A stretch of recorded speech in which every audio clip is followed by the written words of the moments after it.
America అధ్యక్షుడు Trump వ్యవహార శైలి మీద చాలా స్టోరీలు చూస్తూనే ఉంటారు మీరు న్యూస్ ఛానల్స్లో కానీ ఈవెన్ మన తెలుగు న్యూస్ పేపర్లో కానీ. అయితే మీకు ఒక లెక్కలు చెప్తా. యుఎస్ ట్రెజరీ డిపార్ట్మెంట్ ఇచ్చినటువంటి డేటా ఆధారంగా చెప్తున్నది ఇది. అసలు ఆయన ఎందుకు అంతగా అప్పులు కాదు, ఇలా టారిఫ్ల రూపంలో ఏం చేయబోతున్నాడు, ఎందుకు టారిఫ్ల రూపంలో మీద పడుతున్నాడు ఇతర దేశాల మీదకి అనేది ఎవరైనా చెప్పారా ఇంతవరకు? అఫ్కోర్స్ ఒకటి రెండు రాసి ఉండొచ్చు, చెప్పి కూడా ఉండొచ్చు. కానీ అమెరికా ప్రభుత్వం తాలూకు అప్పు విపరీతంగా పెరిగిపోతూ ఉంది. $38 ట్రిలియన్ మార్క్ని తొందరలోనే మేబీ ఈ వీడియో పోస్ట్ చేసి మీరు అందరూ మన సబ్స్క్రైబర్లు అందరూ చూసే టైంకి దాటిపోవచ్చు కూడా. ఇది ఒక రికార్డ్ అన్నమాట అప్పుల్లో. ఒక్క 48 రోజుల క్రితమే ఇది $37 ట్రిలియన్ 37 లక్షల కోట్లు ఉండగా 48 రోజుల్లోనే $1,00,000 కోట్ల అప్పు మళ్ళీ చేరింది. అంటే యాడ్ అవుతూ ఉంది. దీని మీద కట్టే వడ్డీ $1,103 బిలియన్. ఇది అమెరికా తాలూకు ఒక బ్యాలెన్స్ షీట్ అనుకుంటే దీనికి ఆదాయం ఎక్కడి నుంచి వస్తుంది?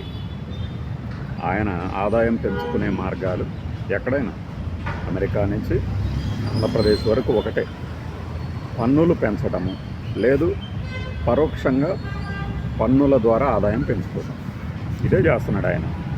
బట్ అమెరికాకు ఉన్నటువంటి డాలర్ డామినేటెడ్ ఎకానమీ కావడంతో ఇక్కడ ఏం చేస్తుందంటే ఇతర దేశాల నుంచి ఎక్స్పోర్ట్స్, అంటే ఆ దేశాలకు ఎక్స్పోర్ట్స్, అమెరికాకి సంబంధించి ఇంపోర్ట్స్, వీటి మీద ట్యాక్స్ వేస్తే రెవెన్యూ పెరుగుతుంది అని.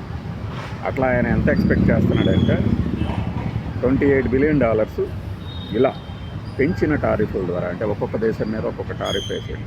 ఆ దేశం మీద అంటే ఆ దేశపు కంపెనీల తాలూకు ఉత్పత్తులు అమెరికాలోకి రావడం ద్వారా ఇలా పెంచుకుంటూ పోతే ఆయన $38 బిలియన్ కనుక $28 బిలియన్ ఆ రూపంలో రెవెన్యూ రూపంలో ఆయన సంపాదించుకొని ఈ వడ్డీ కట్టడానికి సరిపోతుంది అని చెప్తారు. $1,103 బిలియన్ ఇంట్రెస్ట్. ఇది ఎంతకు సమానం అంటే మొత్తం అప్పులు 17%. ఇది వాళ్ళు చెప్తున్న లెక్క, మనం చెప్తున్న లెక్క కాదు. ఇలాంటి తరుణంలో ఇండియానేనా, బ్రెజిలా, చైనానా, లేదంటే రష్యానా, ఈ దేశాలన్నింటినీ వదిలిపెట్టండి. ఏ దేశం మీద అయినా సరే టారిఫ్ వేయగల హక్కు ఆయనకు ఉన్నట్టు ఆయన భావిస్తూ ఉంటాడు. అమెరికాకి సంబంధించి ఏంటంటే ఏ దేశమైనా తన పన్నుల ద్వారా, ఇప్పుడు ఈవెన్ మనం ఇంపోర్ట్ డ్యూటీ కొన్నిటి మీద అమెరికన్ ఐటమ్స్ మీద కానీ కార్ల మీద కానీ ఇంపోర్ట్ డ్యూటీ చాలా ఎక్కువ ఉందని ఆయన చెప్తాడు. మనం కాదు అనొచ్చు. కానీ ఎందుకంటే మనం ఇక్కడ లోకల్ వెహికల్స్, లోకల్ ఆటోమొబైల్ ఇండస్ట్రీకి సంబంధించినటువంటి కాంపిటీషన్సీని దెబ్బతీయకుండా ఉండటానికి ఇలా ఇంపోర్ట్ డ్యూటీ పెడతాం. దీన్ని ఎవరైనా తప్పుపడితే దేశద్రోహం అంటారు. అలానే అక్కడ కూడా అమెరికాలో కూడా ఆయన ఇంత చేస్తూ ఉన్నాడన్నమాట. ఇలా ఆదాయం ఎలా పెంచాలి అంటే ఇతర దేశాల నుంచి ఉత్పత్తుల మీద వేసే పన్నులు, సుంకాల పేరుతో ఆదాయం పెంచుకుంటున్నాడు. పోనీ ఇంత చేస్తే అక్కడ అప్పేమన్నా తక్కువ ఉందంటే ముందు చెప్పాం కదా, $38 లక్షల కోట్ల.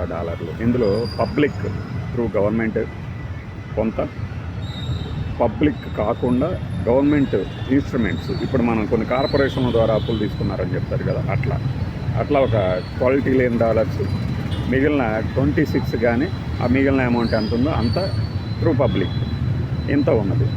మరి దీనికోసమే అని చెప్పి ఇలాన్ మస్క్, మన టెస్లా ఓనర్ ఉన్నారు కదా, ఆయనకు ఒక డోజీ అప్పజెక్ట్, డిపార్ట్మెంట్ ఆఫ్ గవర్నమెంట్ ఎఫిషియన్సీ, దాని ఫుల్ ఫామ్, ఆ విభాగం ఏర్పాటు చేసి మరీ ఖర్చులు తగ్గించే ప్రక్రియ చేపట్టాడు. అలా ఒక $300 to $800 బిలియన్ మేర మేము ఖర్చు తగ్గించామని చెప్పాడు. ఆయనతో కూడా ఎంత పొసగలేదు.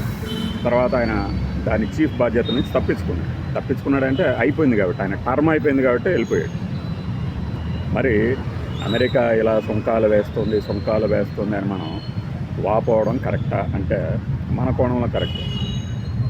అమెరికా కూడా తన ఆదాయం పెంచుకోవాలంటే ఎలాగైనా చేయొచ్చు. ఇలానే చేయాలి అంటే ఇది రాడికల్ పద్ధతి అన్నమాట. మనవాడు కట్ త్రోట్, నువ్వు వింటావా సస్తావా ఇంతే. ఇలానే ఉంటుంది.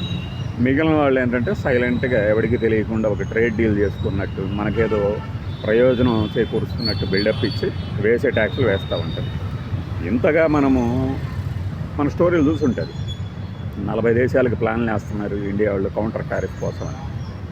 అది ఆయన ఇప్పుడు ఎలా ఉంటుందంటే, నువ్వు కొట్టు, ఎంత కొట్టినా పర్వాలేదు, నాకు దెబ్బే తగలలేదు అన్నట్టు. టారిఫ్లు వేస్తే మనకి లాభమే అని చెప్పేవాడు టారిఫ్లు లేనప్పుడు ఇంకెంత లాభం మరి? ఆ లాభం అంతా నష్టపోయినట్టే కదా. ఆల్టర్నేటివ్ మార్కెట్స్ వెతుక్కునే పనిలో టెక్స్టైల్స్కి సంబంధించి ఆ రంగానికి సంబంధించి ఒక 40 దేశాల్లో కనుక మనం ఉత్పత్తులు ఎగుమతి చేస్తే ఎలా ఉంటుంది అనేది ఒక ఆలోచన చేస్తున్నది. అట్ ద సేమ్ టైం అమెరికాతో ట్రేడ్ డీల్ ఏమీ కుదుర్చుకోకుండా ఏమి ఉండట్లేదు. ఆ లాబింగ్ ఎటు జరుగుతూనే ఉంది. కాకపోతే ఆ లాబింగ్ ప్రస్తుతానికి ఫెయిల్ అయింది అంటారు. అది ఈగో దెబ్బ తినడం వలన, అంటే ఆయన ట్రంప్ 4-5 సార్లు ఫోన్ చేసినా కూడా ఆయన మోడీ తిరస్కరించాడు. ఇవన్నీ ఏంటంటే మసాలా వార్తలాగా బాగుంటాయి. మా మోడీ ఎంత టాపో తెలుసా అని చెప్పుకోవడానికి. కానీ నిజానికి అమెరికా కనుక ముందుకు వచ్చి ఇండియాతో ట్రేడ్ డీల్ కుదుర్చుకుంటానంటే ఇండియాలో ఎవరు ఏ అధికారి వద్దనలేరు, ఆ సాహసం కూడా చేయరు. అమెరికాకి సంబంధించి ఇంత అప్పు ఉంది కాబట్టి దాన్ని తగ్గించే ప్రయత్నం.